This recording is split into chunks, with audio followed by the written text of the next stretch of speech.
Long before Queen Elizabeth wore a crown, before Cleopatra bathed in milk, there was a girl, a little African girl, not born into myth, but forged by steel, war, and vision. Her name? Amina. But history dared to forget her until now. Most people think they know who Queen Amina was. Warrior princess, Queen of Zaria, northern Nigeria, born in the 16th century, ruled for 34 years, built walls, led armies. That's the headline. But today, we're not reading the headlines. We're peeling back the skin of centuries, digging beneath the surface of dusty textbooks and colonial distortions. And we're going to reveal a version of Amina that history books left behind. Not the sanitized legend, but the girl who defied every law of gender, war, and empire. What if I told you Amina might never have been born? According to oral sources from the Kano Chronicle and ancient Hausa griot, Amina's mother, Bakwa Turunku, suffered miscarriages before Amina was born. This detail was never documented by colonial scribes. Local shamans reportedly said Amina was not just a child, but a returner, a spirit of a fallen warrior reborn to finish an unfinished war. In many Hausa myths, these returners were considered sacred. Some claim Amina was named not after a family member, but after an ancient goddess of fire. That might explain what came next. Amina was not raised like other girls. By age 5, she could disassemble and reassemble her father's blade. By 10, she was trained in horse archery, a technique she'd later bring to her cavalry, centuries before European armies adopted similar tactics. But here's what most people don't know. She had a secret mentor. It wasn't her father. It wasn't a general. It was her grandmother, a war widow who had fought in the Battle of Kwararafa disguised as a man. Oral tradition refers to her only as Gogo Nakowa, translated, the grandmother of all. This woman told young Amina, "The world fears women who pick up swords. Make them fear you more." And she did.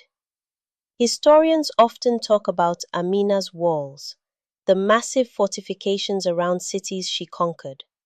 But did you know she also created one of the earliest documented logistical military systems in pre-colonial Africa?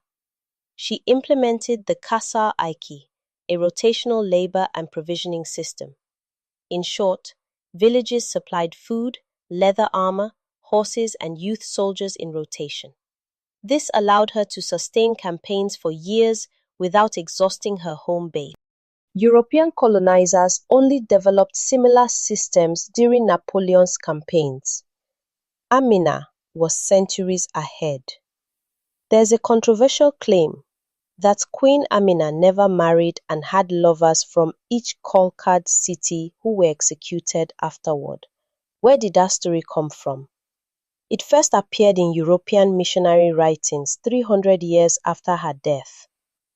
There is zero evidence of this practice in Hausa oral history.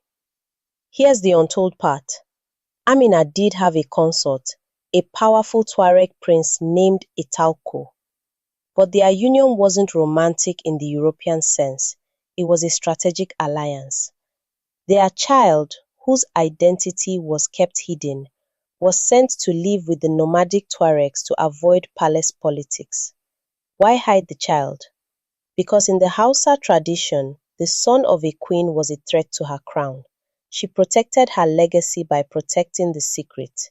By the end of her reign, she controlled over 35 walled cities from the Niger River to the edges of the Sahara. She had trade routes connected to Egypt, Mali, and even parts of the Ottoman Empire via caravan routes. Historians now believe her reach stretched into parts of modern-day Cameroon and Chad, far beyond the Zaria we often hear about. So why do Western textbooks say otherwise? Because in colonial rewriting, African female power had to be minimized.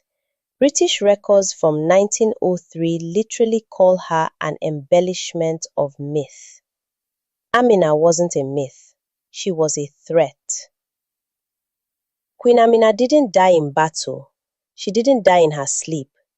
As some of the old storytellers used to say, Amina disappeared into the desert after a final campaign, never to return. Local legends say she was swallowed by the earth near a sacred baobab tree in Gwandu. Some elders believe she was buried with a sword in one hand and a scroll in the other, one for power, one for memory. To this day, women who give birth near that tree are said to have unusually brave daughters. Coincidence or legacy? Amina wasn't just a warrior. She was a strategist, an economist, a diplomat, and a mystic. She understood the language of land, the symbols of sky, and the hearts of people. She believed that kingdoms were not just ruled by iron, but by imagination. She didn't just leave behind territory. She left behind the idea that a black girl could rule not just cities, but civilizations. Queen Amina's story doesn't end here. It lives. In every girl who refuses to bow, in every voice that breaks silence, in every mind that builds empires beyond walls. If her truth moved you today, imagine what other hidden legends await. Subscribe, like, comment, and share, so together we can awaken the forgotten and write the history they tried to erase. Because here, we don't just tell stories, we resurrect them.